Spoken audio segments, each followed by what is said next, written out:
For over 4 decades, gerontologists from the Okinawa centenarian study have tracked a biological anomaly. In the rural village of Ogimi, scientists found the highest density of centenarians on Earth. But it was not just the length of their lives that defied expectations. It was the cellular reality of how they lived them. Clinical data revealed these individuals routinely spent 97% of their lives free of major disabilities. They exhibited remarkably preserved telomere lengths, the protective caps at the ends of DNA strands that degrade as we age, alongside a profound lack of cognitive decline. Initially, Western science looked for a simple answer: genetics. Researchers assumed this isolated population carried rare gene variants, allowing them to cheat the aging process. But epigenetic studies proved this hypothesis incomplete. When Okinawans migrated and adopted a Western lifestyle, their longevity advantage vanished within a single generation. The genetic hardware was not enough. Something in their environment was turning those longevity genes on and keeping them on. This exposes a blind spot in Western longevity research. We spend billions trying to synthesize compounds that inhibit aging pathways in a lab, while overlooking the behavioral triggers that modulate gene expression in the real world. We treat aging as a mechanical failure, rather than a dynamic system responding to inputs. The centenarians of Ogimi were not waiting for a pharmacological breakthrough. For centuries, they utilized an epigenetic trigger that clinical gerontology is only now mapping. It is a perfect convergence: ancient wisdom and modern cellular biology arriving at the exact place from opposite directions. If genetics only sets the baseline, what is the specific mechanism activating this cellular preservation? What is happening inside the bodies of the people in Ogimi? And how did an ancient habit anticipate the frontiers of modern anti-aging science? The mechanism activating cellular preservation in Ogimi is anchored in a phrase repeated before meals: Hara Hachi Bu, eat until 80% full. Western media packages this as a simple diet trick, but clinically, it functions as an elegant mechanism for chronic, mild caloric restriction.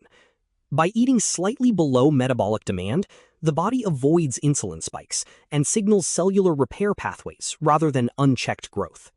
It is not just the volume of calories, it is the precise molecular signaling of the food. The traditional Okinawan diet relies heavily on Goya, a profoundly bitter melon, and the purple sweet potato.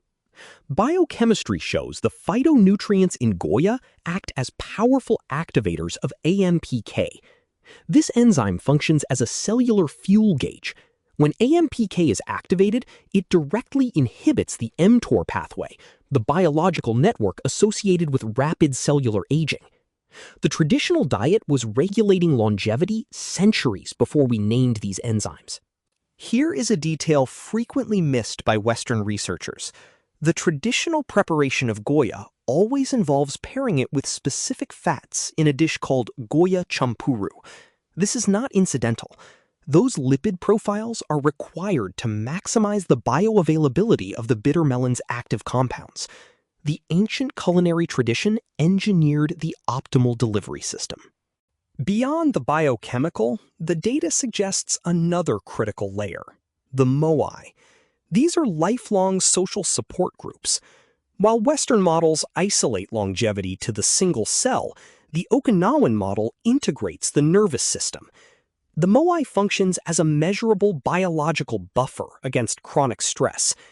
Consistent social security downregulates the systemic production of cortisol, preventing the telomere degradation we observe in modern populations. The synergy between caloric restriction, plant compounds, and cortisol buffering creates a formidable defense against aging. But understanding the biology of an isolated island is only half the equation.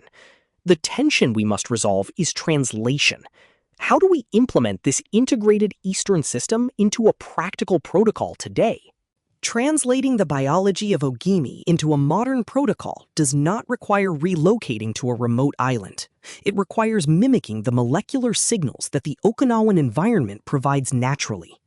You can initiate this pathway this week through a dual approach. First, practice a deliberate, mild caloric deficit. Stop eating when the physical sensation of hunger fades, not when the stomach feels full. Second, introduce potent AMPK-activating plant compounds into your daily intake. If bitter melon is inaccessible, compounds found in high-grade matcha green tea or specialized dark leafy greens offer similar biochemical triggers that inhibit the mTOR aging pathway.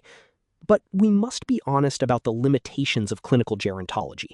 Science struggles to parse exactly where the benefits of phytonutrients end and the biological shielding of a lifelong social network begins. You cannot isolate a single molecule from the environment that created it and expect the exact same outcome. Growing up in Southeast Asia, you observe a reality that Western reductionism frequently misses.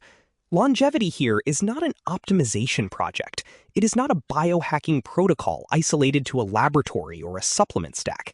It is seamlessly woven into the fabric of daily existence, the way food is shared, the automatic integration of the individual into the community, the daily functional movement. The biology is a byproduct of the culture. For centuries, Eastern traditions built these mechanisms into everyday life, long before we had the clinical data to explain why they worked. The science did not invent the solution. It merely developed the language to describe it. Eastern longevity exists for exactly this intersection. The practices that ancient cultures built into daily life and modern science is only now beginning to explain. There is more here.